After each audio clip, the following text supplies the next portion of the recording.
You want to dive into the stories and myths behind Professor Scienza's new series, but Italian isn't your thing. No problem. You find all the conversation translated in English in the new Mama Jumbo Shrimp book, an Italian wine pilgrimage with Professor Attilio Scienza. Now available in English on Amazon.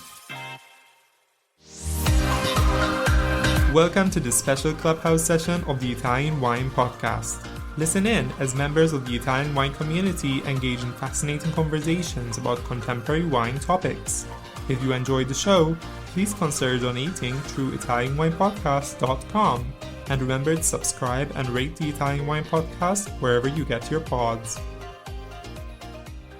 Hi everyone, this is Beatrice welcoming you to the Italian Wine Clubhouse Ambassadors Corner, one of the top-ranked shows on Italian Wine Podcast. Here, our ambassadors get the mic to interview their favorite producers with total freedom. And if you miss it live, no worries. It's recorded and dropped later on the Italian Wine Podcast. Our guest host today is Pablo Fernandez, Brazilian engineer turned sommelier. Pablo is an Italian wine ambassador who shares his passion for Italian wine and culture through beboitalia.com. Today, he's gonna interview Andrea Zingarelli of Rocca delle Macìe. So, Pablo, are you ready for our ritual question? Yes. Perfect. How did you discover the wines of Rocca delle Macìe and meet Andrea? Well, regarding the wines, I've known Rocca delle Macìe since the very beginning of my contact with wine, actually, and with Italy simultaneously. So it's about 15 years ago. It was one of the first Italian wine labels I remember tasting, imported by a local importer here from my region, Santa Catarina, southern Brazil. And it was the best quality to price ratio I could find back then. So then I went deeper into Italian wine, became an Italian wine ambassador with Vinitaly International Academy back in 22. And last April, actually a month ago, I had the chance to visit the winery in Castellina in Chianti for 3 days, together with my girlfriend, who has since the beginning of this year became the brand ambassador of Rocca delle Macìe in Brazil. And that's where we met Andrea. We tasted the full portfolio together with him and the whole Rocca delle Macìe team. And that experience moved Rocca from a famous label from a bottle that I have here, to a real place with real people doing beautiful things. And that's the version I want to bring to the audience today. That sounds wonderful. So it's time for me to meet myself. Now I'm turning over the floor to you, Pablo. Have a nice interview, guys. Okay, thank you very much. Thanks once again to Andrea for his willingness to do the interview. Okay, let's start it. The first question is like an elevator pitch. So, Andrea, gives us a 3-minute elevator pitch for Rocca delle Macìe, where Rocca is in Chianti Classico and also Maremma, the 6 states between Castellina and Maremma, the annual production, and what makes this whole structure recognizable in a glass. Okay, thank you very much. And Rocca delle Macìe, we are in the heart of Chianti Classico area production. We are in Tuscany, of course, Italy, Tuscany. We are between Siena and Florence, so 2 of the most important cities in Tuscany. We are in Castellina and Chianti, is one of the village of Chianti. We have 4 estates in Castellina and Chianti and 2 estates in Maremma region, so in the south part of Tuscany. And the winery was established by my grandfather in 1973. He bought the first 3 estates. Then my father bought the estates from Maremma and the 4th here in Chianti Classico in Castellina and Chianti. We produce more or less 1.3 million of bottle between Chianti Classico, Morellino di Scansano, and all the other IGT wines, and also Vermentino for sure. Our idea of making wine is to produce wine for all the people. We have wine for a very good price. Of course, we have also some Gran Selezione, very high level of price and high level of wine. But the idea of my grandfather was to have a bottle of wine that the people can buy it and can drink a very good wine, a great wine with a very good price.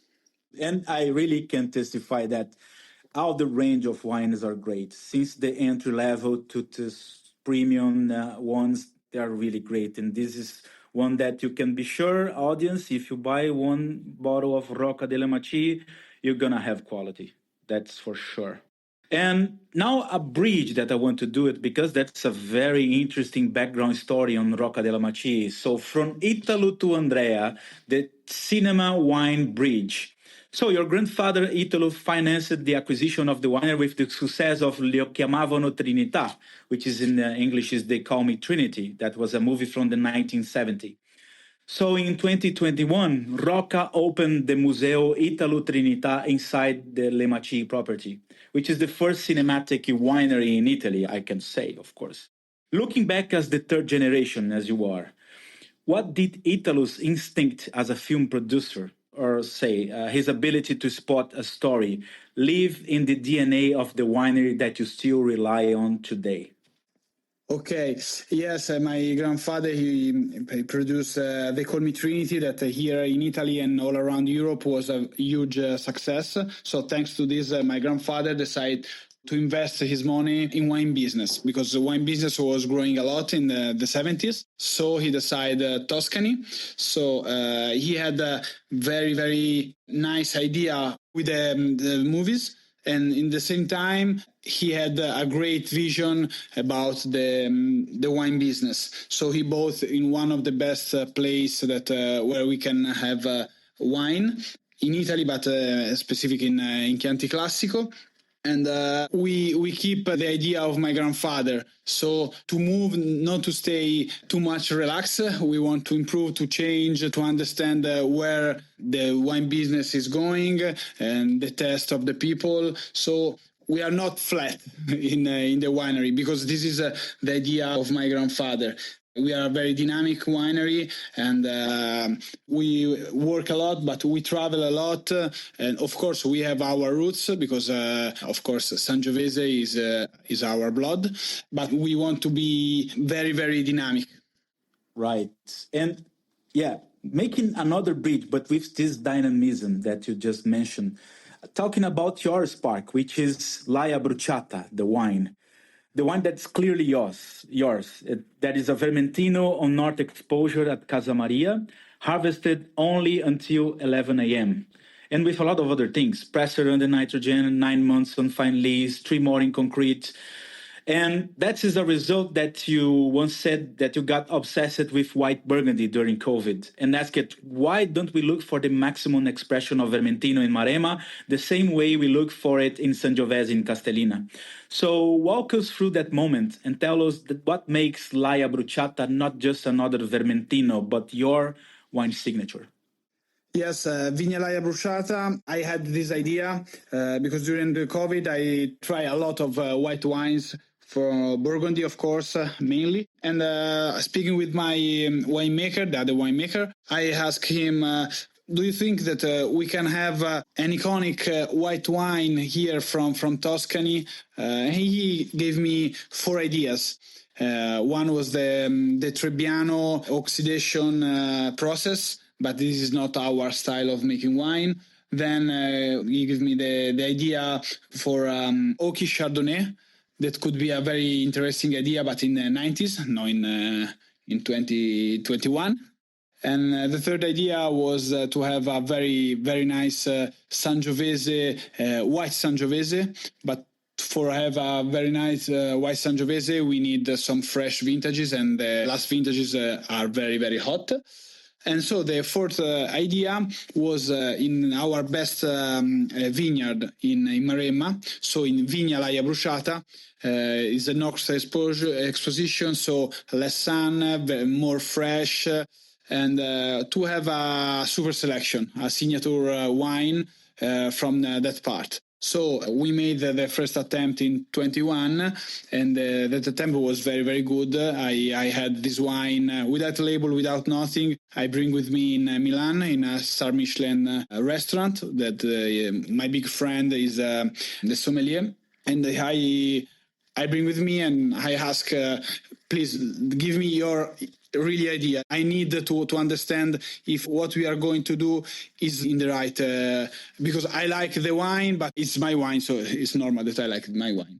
So, and he tried and he was enthusiastic of the idea. And so from that moment, we start to have our Vigna Laia Bruciata Vermentino. Very interesting. And the wine is delicious. I had the opportunity to taste a Verticale of, I think was 4. Yeah, it was 3 plus 1 that is still in not bottle yet. And the wine is really beautiful. Congratulations on the wine, Andrea. It's great.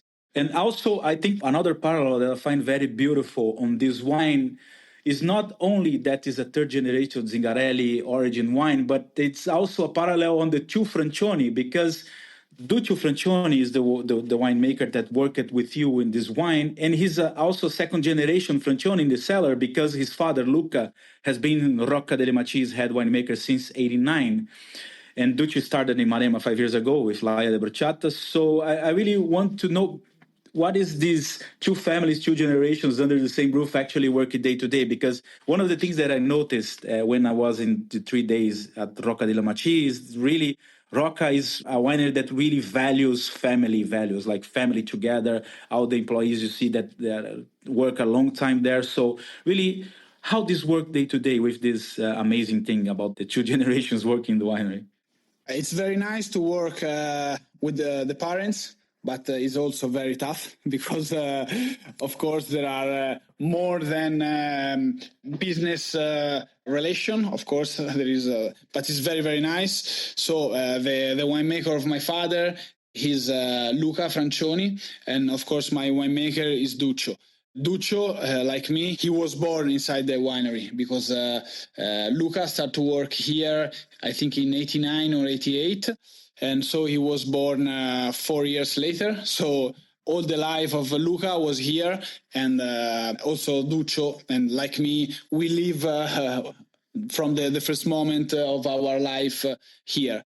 We have some different ideas, of course, than my father and Luca. So we are, of course, we can change everything because a lot of things that they did, they are great. And we, like for Chianti Classico, for the Gran Selezione.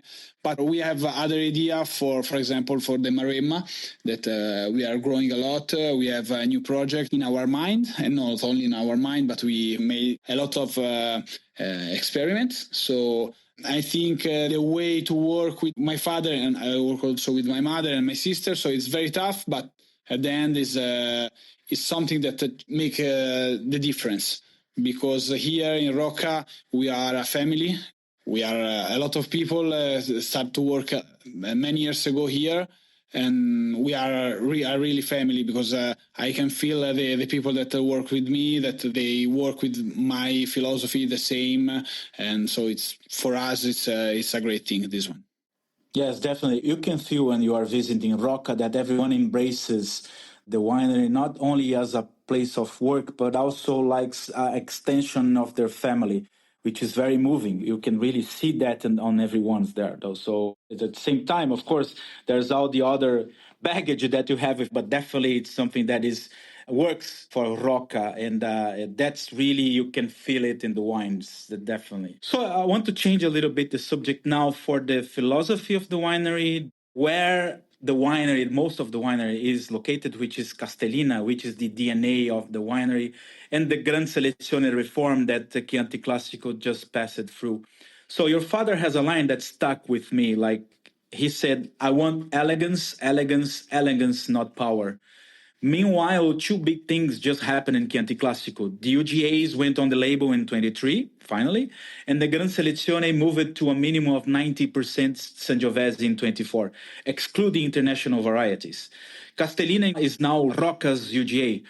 How does the elegance, not power philosophy meet these new rules in the vineyard and cellar choices today, in your opinion?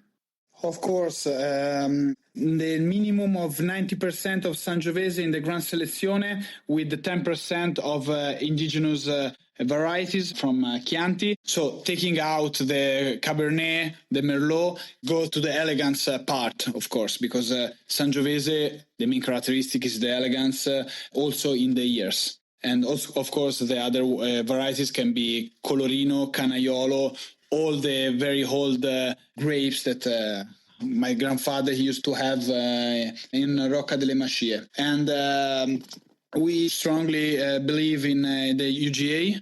because Castellina UGA is the most big, because we have a lot of very different terroir here, because we go from 120 meters to 600 meters, so it's very, very different, you can understand. But for us, it's very important to make this first step. Like for Gran Selezione, we started with 80% of Sangiovese with 20% of other varieties, and step by step we are going to go to not 100% but 90% with a 10% of indigenous variety. My father is very focused on the elegance. I love elegance, but at the same time, not powerful. It depends from the vineyard, because we have some vineyard like South Exposition that has to be more powerful because it's the terroir. We don't want to change the real being of our Sangiovese. If we have a North Exposition, of course, will be more elegant, more vertical. If we have some vineyard in the clay, for example, Sant'Alfonso, is a little more powerful than the Sergioveto, for example, that is North Exposition and stone soil. So we have to understand, we know what kind of wine can be the best in that land. We can do like extremely vertical wine in Sant'Alfonso estate because it's a different characteristic. We don't want to push in another direction from where the nature goes. This is our philosophy. No, excellent. And thank you very much for these mentions, because actually was my following questions, talking about those 6 places, like reading the soil in the wine, because Rocca has 6 estates with very different soils, like Le Macìe at 370 meters on Alberese, Sant'Alfonso, as you said, with heavy clay, Fizzano with Miocene marine deposits over sand, Casa Maria, sandy and close to the sea. So when a sommelier here in São Paulo, Brazil, opens a Famiglia Zingarelli Chianti Classico, and then at Sant'Alfonso, and then at Sergio Zingarelli, side by side, in your opinion, what should they be looking for in the glass that only terroir can explain? Allora, very interesting question. Chianti Classico, the Rocca delle Macìe Chianti Classico, is a mix of our 4 estates. So we have, you mentioned, very different terroir, altitude, very different soil, of course. So the Chianti Classico Rocca delle Macìe is a typical Castellina Chianti Classico. So it's unique because there are a lot of different influence in this wine. Chianti Classico Tenuta Sant'Alfonso, of course, is based on the clay. So we are about 200 meters. So it's the first plot that we harvest, the first plot of Sangiovese that we harvest in the middle of September. So will be 100% Sangiovese, very different from all the Sangiovese that we have. My grandfather, he made his first single vineyard in 1985 in this plot. For example, the Sergio Zingarelli, of course, is based, the soil is very rich of stone. The stone reflects the sun, so the grapeness is more soft than Sant'Alfonso. We harvest usually in the 5th, the 6th of October, so more or less 20 days later. So we have a wine that can stay years in the bottle, is more balanced. Of course, it's based on the elegance. My father, he put his own name in the Gran Selezione Sergio Zingarelli because he made the wine that he had in his mind. And the Rocca delle Macìe here, Tenuta delle Macìe, is perfect for this kind of wine. Right. Thank you very much, Andrea. Now my question is about the organic conversion that it's been happening. I got a phrase from your father that he recently said to Wine Meridian site. I will quote him. Since 2020, we've been certified as sustainable, and for 2 years now we've been in organic conversion. It's serious, gradual process. It costs, it requires organization, but it's the only possible path. And closing the quote. So the first bio vintage, you can correct me if I'm wrong, is expected in 26. That's now. My question is, what changes specifically in the cellar, in the vineyard with that? And comparing terroirs in a property like Sant'Alfonso, where you have heavy clay, versus Le Macìe, which is more Alberese, where is the organic protocol is harder to implement? For sure, the more tough soil is Sant'Alfonso, because it's very rich of clay. And when it starts to rain, if it's heavy raining, after you can go inside the vineyard to work the vineyard after minimum 5 days. Here in Rocca delle Macìe, if it's heavy raining, after 2 days you can go inside because there are a lot of stone. So the tractor, the people can go inside the vineyard. In Sant'Alfonso it's not possible because you leave there the tractor, you leave there the shoes. It's impossible to work in that kind of soil. We strongly believe in the sustainability, because for us sustainability is the real focus. Because sustainability is a very big idea. It's not only the land, but is in all the winery. So it's very, very strong. Of course, organic conversion is very important. 26, maybe 27, we could have the first wine. But the most important thing is that we make agriculture organic. Then we will see what's happened in the future, because we are very open-minded, both sustainability and organic.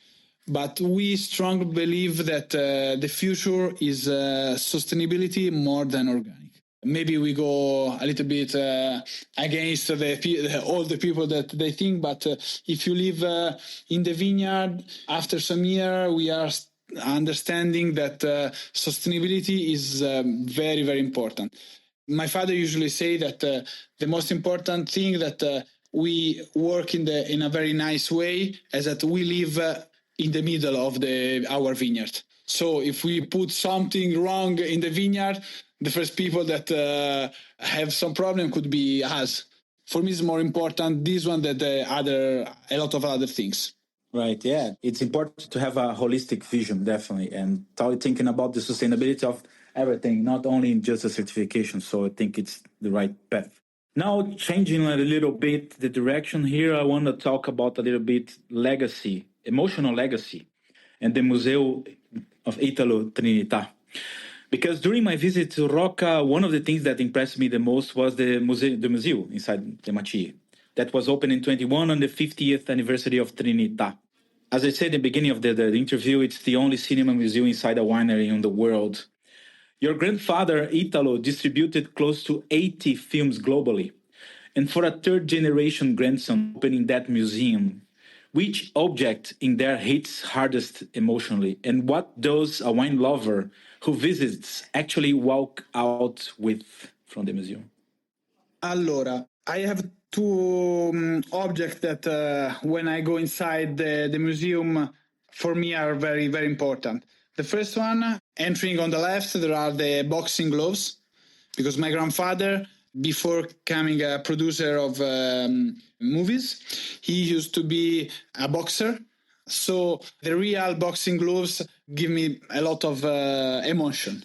Then the second one is the purchase contract of Rocca delle Macìe of the 73. That there is also the map of what used to be Rocca delle Macìe before my grandfather bought the estate. So it was like just 2 hectares, very old one.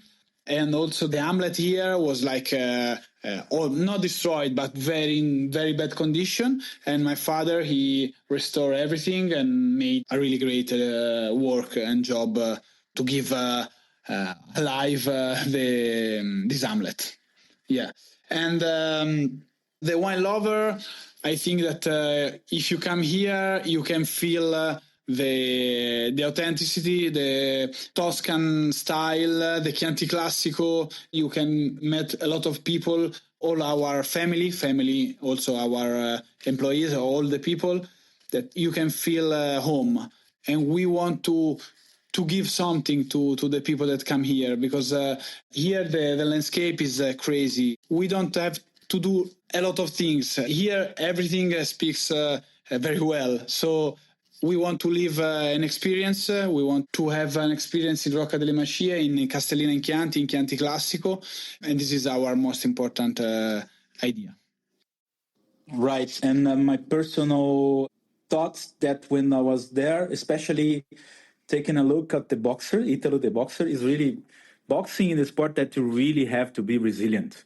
Like not only punching, but taking punches. And I think that's just a lot of parallels on being a movie producer, being a winemaker, and also to be a vineyard. You have to be resilient.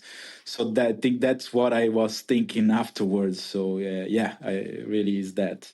Now I want to talk about Andrea, the Serie A referee. You have a parallel life that most wine lovers don't know about. You are an assistant referee in the Italian Calcio Serie A. You debuted in Serie A in July 2020, and last November you went from refereeing Roma-Parma at the Olimpico straight to a sub-16 game at Torre Fiorentina the next day. You've said refereeing must be synonymous with fun, not sacrifice. So I ask you, Andrea, what did refereeing under that kind of pressure teach you that has changed how you make decisions in the cellar or in a vintage at Rocca? So I started to be a referee in 2003. So I was 17 years old, and I went to referee people older than me. So like 35, 40, 27, and I was 17 years old. And I had to take a decision, very important decision, of course, in less than 1 second. And sometimes you make a wrong decision. You understand after 20 seconds that you made, maybe you made a mistake because you don't know. But the people make you understand if you made a mistake. And you have to go. You can stay there to think, I had a mistake. And because if you think to make a mistake, you can lose other things. So it's very important to refresh immediately, to change, to go ahead, because taking a decision in 1 second, of course, I started with the kids, and then I was a referee in Serie C, the third division, as a main referee.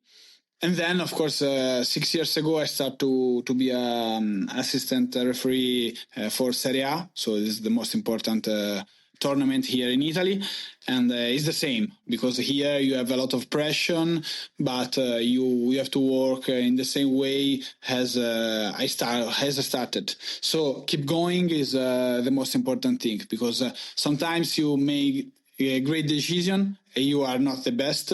Sometimes you made some mistake, you are not the worst. But sometimes when you make a wrong decision, you feel the worst in the world. But it's not. So you have to be focused and keep going and believe in yourself. And this is also in the winery and in the life, I think. Definitely, I totally agree with you, and cheering for you to be in Champions League and the World Cup someday, Andrea. And we're almost close to the end, and then I have a last question, which is, tell us something we don't know. Like, tell us something most people don't know about you or about Castellin and the terroir, or about your family or the winery. Anything, Andrea. That's an open question.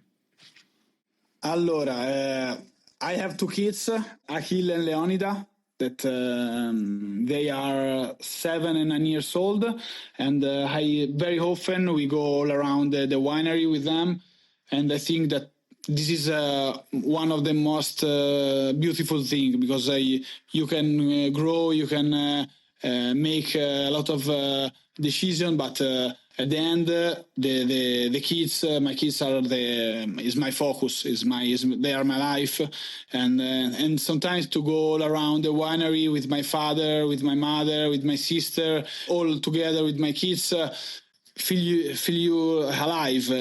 We made a lot of things. The wine business now maybe is not in one of the best shape, but if you think about your kids, the future, you can only think in the best way. So for me, this is very nice. It's a very positive thing, because I can see that they are interested. Of course, they are very young, but I love to spend time in the winery, to make the winery most important, and to maintain what my father and my grandfather made, because I can see the future. So this is the most important thing, and think positive for the future is it's very, very important, because we have to go ahead, to keep going, and to be very positive for the future, because there are a lot of space in the future for the wine. And this is my idea, and something that maybe you don't know, because I don't speak very often about my kids.